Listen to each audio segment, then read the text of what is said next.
తెలంగాణ రాష్ట్ర ఆవిర్భావ వేడుకల కోసం కాంగ్రెస్ ఉపాధ్యక్షుడు రాహుల్ గాంధీ రాష్ట్రానికి రానున్నారు. ఇవాళ ఆయన ప్రత్యేక విమానంలో మధ్యాహ్నం 3:30 బేగంపేట విమానాశ్రయానికి రానున్నారు.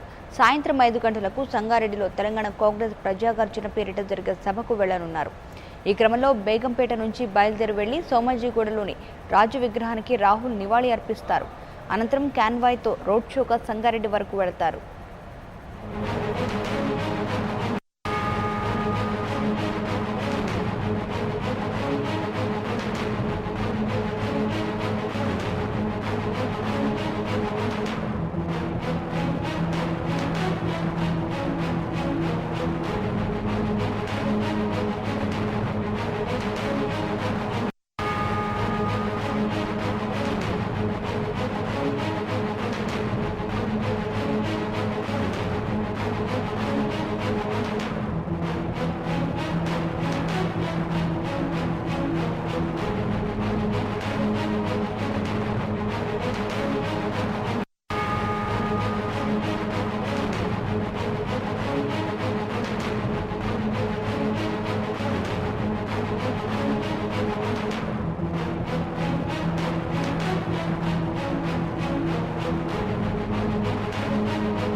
ఇక దీనికి సంబంధించి మరింత సమాచారం మా ప్రతినిధి శివతేజ అందిస్తారు. శివతేజ, తెలంగాణ రాష్ట్ర ఆవిర్భావ వేడుకల కోసం రాహుల్ గాంధీ రాష్ట్రానికి వస్తున్నట్టు తెలుస్తుంది. దీనికి సంబంధించి అప్డేట్స్ ఏంటి? ఆయన పర్యటన ఎలా ఉంటుంది, ఎలా ఉండబోతుంది?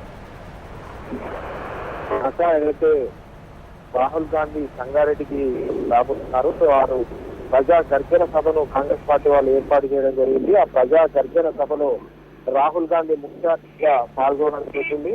అతను ఈరోజు మధ్యాహ్నం 2:30 ప్రాంతంలో శంషాబాద్ ఎయిర్పోర్ట్ చేరుకోవడం జరుగుతుంది. అక్కడి నుంచి సంగారెడ్డికి, అంటే అక్కడి నుంచి నేరుగా లింగంపల్లికి చేరుకుంటారు. లింగంపల్లి నుంచి భారీ బైక్ ర్యాలీని కూడా నిర్వహించబోతున్నారు. సుమారు 30 కిలోమీటర్ల మేర బైక్ ర్యాలీ నిర్వహించబోతున్నారు. అతనికి స్వాగతం పలుకుతూ ఓవరాల్ గా శంషాబాద్ ఎయిర్పోర్ట్ నుంచి లింగంపల్లి నుంచి పూర్తిగా బైక్ ర్యాలీ నిర్వహిస్తారు. బైక్ ర్యాలీలో రాహుల్ గాంధీ కూడా పాల్గొంటాడు. అక్కడి నుంచి సుమారు దాదాపు 25 కిలోమీటర్లు సంగారెడ్డి ఉంటుంది. అక్కడికి 25 కిలోమీటర్ల మేర కూడా బైక్ ర్యాలీలో రాహుల్ గాంధీ పాల్గొంటారు. రాహుల్ గాంధీ సంగారెడ్డికి చేరుకోగానే ఐపీ వద్ద గిరిజనులు, తెలంగాణకు సంబంధించి కళాకారులు వీళ్ళంతా కూడా అక్కడ అతనికి ఘన స్వాగతం పలుకుతారు. అనంతరం అతను సంగారెడ్డిలోని అంబేద్కర్ స్టేడియానికి చేరుకుంటారు. సాయంత్రం 6 గంటలకు సభ ప్రారంభమవుతుంది. ఈ సభలో అక్కడ ఉన్నటువంటి కొంతమంది రైతులతో, విద్యార్థులతో, కొంతమంది ప్రముఖులతో ప్రత్యేకంగా వారితో మాట్లాడేది, అంటే ఒక్కో గ్రూప్ కు సంబంధించి ఒక్కో 5 నిమిషాలు వాళ్ళతో ప్రత్యేకంగా మాట్లాడడం జరుగుతుంది. అనంతరం సభ ప్రారంభమవుతుందని చెప్పి సుమారు రాత్రి 8 గంటల వరకు కూడా సభ కొనసాగుతుందని చెప్పాలి. ఇప్పటికే సంగారెడ్డికి రాహుల్ వస్తున్న నేపథ్యంలో కాంగ్రెస్ దిగ్గజం అంతా కూడా నగరంలోనే మొత్తం వేశారని చెప్పాలి. రాత్రి దిగ్విజయ్ సింగ్ తో పాటు కుంటియా, అలాగే రాష్ట్రానికి సంబంధించిన సీనియర్ నాయకులంతా అటు పిసిసి ఉత్తమ్ కుమార్ రెడ్డి, షబ్బీర్ అలీ, సర్వే సత్యనారాయణ, విహెచ్ ఇలాంటి సీనియర్ నేతలంతా కూడా సంగారెడ్డిలో ఉన్నారు. ముఖ్యంగా ఓవరాల్ గా సంగారెడ్డి మాజీ ఎమ్మెల్యే జగ్గారెడ్డి అంతా తానే సభ ఏర్పాట్లను చూసుకోవడం జరుగుతుంది. ఖచ్చితంగా సభను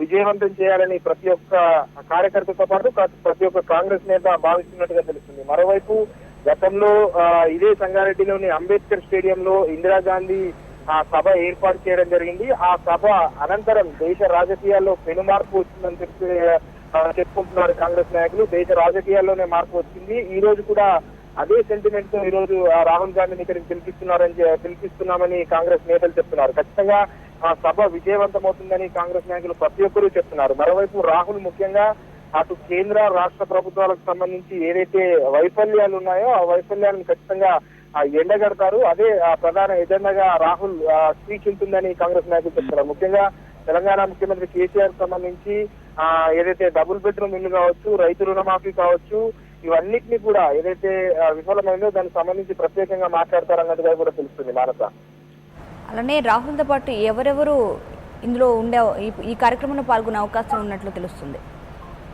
ప్రస్తుతానికి రాహుల్ గాంధీ ఏఐసిసి ఉపాధ్యక్షుడు రాహుల్ గాంధీతో పాటు అటు సీనియర్ నేతలు అంటే ఢిల్లీలో ఉన్నటువంటి దిగ్విజయ్ సింగ్ లాంటి సీనియర్ నేతలు కూడా ఈరోజు ఈ సంగారెడ్డి అంబేద్కర్ స్టేడియానికి చేరుకోబోతున్నట్టుగా తెలుస్తుంది. ఓవరాల్ గా చాలా మంది సీనియర్ నేతలు వచ్చే అవకాశం ఉంది. రాష్ట్రానికి సంబంధించి ప్రతి జిల్లా నుంచి కూడా నాయకులందరూ రావడం జరుగుతుంది. ముఖ్యంగా ఏదైతే ఈ సభకు సంబంధించి సభను విజయవంతం చేయాలని సుమారు 2 లక్షల మంది పోగు చేస్తున్నట్టుగా 2 లక్షల మంది ఈ సభకు హాజరవుతున్నారని కాంగ్రెస్ నేతలు చెప్తున్నారు.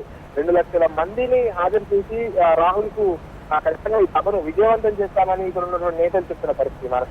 Right, thank you.